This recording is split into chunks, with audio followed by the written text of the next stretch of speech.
बच्चों last term पर हम लोगों ने डिस्कस किया था नॉन मेटल्स की प्रॉपर्टीज़ क्या होती है। जो नॉन मेटल्स होते हैं उनकी केमिकल प्रॉपर्टीज़ क्या होती है उसको हम लोगों ने डिस्कस किया था। तो इसमें हम लोगों ने डिस्कस क्या किया था कि जितने भी नॉन मेटल्स होते हैं वो नॉन मेटल्स की जो आयंस होते हैं उनमें चार्ज कैसा होता है और उसके बाद उसमें उनकी जो वैलेंसी होती है वो कैसे होती है। और इसी के साथ साथ लास्ट टर्म पर डिस्कस किया था कि जो वैलेंस इलेक्ट्रॉन्स होते हैं, ठीक है ना, वैलेंस सेल इलेक्ट्रॉन्स होते हैं वो क्या होते हैं उसको हमने डिस्कस किया था, आयंस फॉर्मेशन होते हैं। तो जो नॉन मेटल्स होते हैं उन पर निगेटिव चार्ज होता है और जो मेटल्स होते हैं वो पॉजिटिव चार्ज वाले आयंस होते हैं। नॉन मेटल्स इलेक्ट्रॉन गेन करते हैं तो निगेटिव चार्ज होता है और जो मेटल्स होते हैं वो इलेक्ट्रॉन डोनेट करते हैं तो उन पर पॉजिटिव चार्ज होता है। और जितने इलेक्ट्रॉन डोनेट करते हैं उतने पॉजिटिव चार्ज होता है और जो नॉन मेटल जितने ही इलेक्ट्रॉन लेते हैं उस पर उतने ही निगेटिव चार्ज होते हैं। मतलब जितने इलेक्ट्रॉन देना होगा लेना होगा तो नॉन मेटल्स जो होते हैं वो इलेक्ट्रॉन गेन करते हैं तो उन पर जितने इलेक्ट्रॉन गेन करते हैं उतने ही माइनस चार्ज और मेटल्स जितने डोनेट करते हैं उतने उसमें पॉजिटिव चार्ज लग जाता है। तो इस प्रकार से ये पॉजिटिव और नेगेटिव चार्ज होते हैं, ठीक है ना। और जो नॉन मेटल्स होते हैं, नॉन मेटल्स के जो आयंस होते हैं उनका क्या हो जाता है, ऑक्सीडेशन। नॉन मेटल्स के आयंस का जो होता है, जो नॉन मेटल्स के आयन है जैसे कि नॉन मेटल्स क्लोरीन है माइनस चार्ज, ठीक है ना, जैसे ब्रोमीन है इस पर भी माइनस चार्ज होता है, आयोडीन होती है इस पर भी माइनस चार्ज होता है। तो इस प्रकार से जो नॉन मेटल्स होते हैं उन पर माइनस चार्ज होता है। तो ये हम लोगों ने लास्ट टर्म पर डिस्कस। और जो मेटल्स होते हैं उन पर प्लस चार्ज होता है क्योंकि ये इलेक्ट्रॉन डोनेट करते हैं, जैसे कि Na प्लस,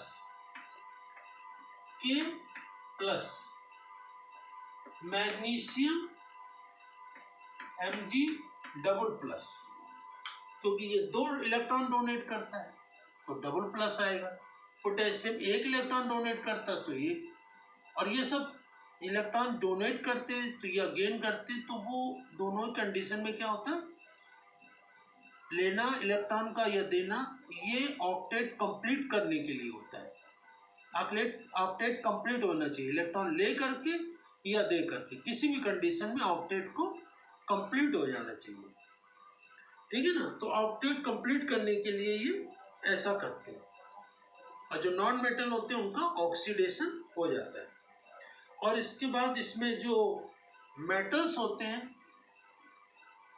ये तो नॉन मेटल और ये मेटल, और इसके पश्चात इसमें आता है कि जो नॉन मेटल्स के ऑक्साइड होते हैं, ये हम लोगों ने एक टर्म पर पढ़ा था। तो जो मेटल्स के ऑक्साइड होते हैं, मेटल ऑक्साइड होते हैं, वो कैसे होते हैं, बेसिक होते हैं, बेसिक इन नेचर।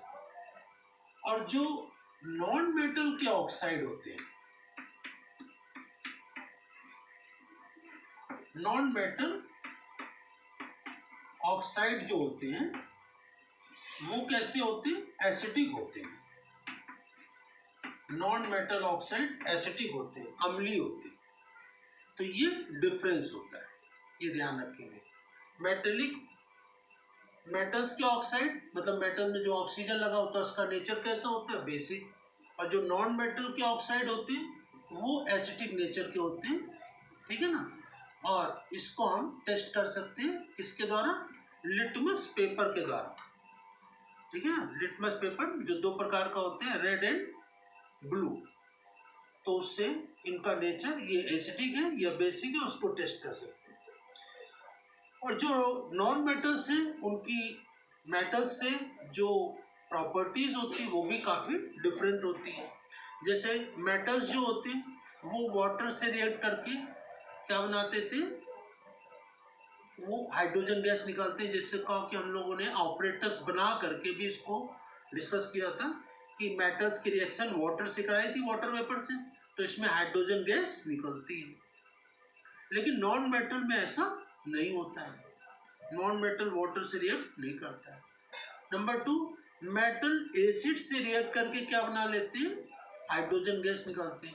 लेकिन नॉन मेटल एसिड से रिएक्ट करके रिएक्शन करते नहीं और ना उसमें हाइड्रोजन गैस निकलती है, ठीक है ना। लेकिन एसिड और बेस आपस में मिल जाते हैं और सॉल्ट एंड वाटर बनाते हैं, तो वो तो न्यूट्रलाइजेशन की प्रोसेस होती है जिसको हम लोगों ने एसिड बेस सॉल्ट में डिस्कस किया है, ठीक है ना। तो इस प्रकार से जो मेटल्स की केमिकल प्रॉपर्टीज होती हैं वो नॉन मेटल से डिफरेंट होती है कि मेटल्स वाटर से रिएक्ट कर जाते हैं, नॉन मेटल वाटर से रिएक्ट नहीं करते। मेटल्स मोस्टली एसिड से रिएक्ट करके, वाटर और एसिड दोनों ही मेटल से रिएक्ट करके हाइड्रोजन गैस निकालते हैं, लेकिन नॉन मेटल ऐसा नहीं करते, ठीक है ना। और मेटल्स में कंडक्टिविटी होती है, जैसा हम लोगों ने फिजिकल प्रॉपर्टीज में डिस्कस किया था, लेकिन नॉन मेटल में कंडक्टिविटी नहीं होती है। तो इस प्रकार से मेटल्स और नॉन मेटल्स की जो केमिकल प्रॉपर्टीज होती हैं, रासायनिक गुण होते हैं, वो डिफरेंट होते हैं, और इनमें से कुछ प्रॉपर्टीज को हम लोगों ने डिस्कस किया, ठीक है ना। और जैसे कि नॉन मेटल्स का चार्ज, मतलब कि नॉन मेटल्स के जो आयंस होते हैं वो निगेटिव होते हैं, और मेटल्स के आयंस जो होते हैं वो पॉजिटिव होते हैं। मेटल के ऑक्साइड बेसिक होते हैं, नॉन मेटल के ऑक्साइड एसिडिक होते हैं। तो ये क्या है, मेटल्स और नॉन मेटल्स में डिफरेंस है। मेटल्स वाटर से रिएक्ट कर जाते हैं, नॉन मेटल वाटर से रिएक्ट नहीं करते हैं। मेटल्स एसिड से रिएक्ट कर जाते हैं, नॉन मेटल एसिड से रिएक्ट नहीं करते हैं। और मेटल्स वाटर से रिएक्ट करते हैं तो हाइड्रोजन गैस निकलती है, और मेटल्स एसिड से रिएक्शन करते हैं तब भी हाइड्रोजन गैस निकलती है। अब ये अलग अलग चीज़ें कि मेटल्स की रिएक्टिविटी पर डिपेंड करता है कि वो मेटल्स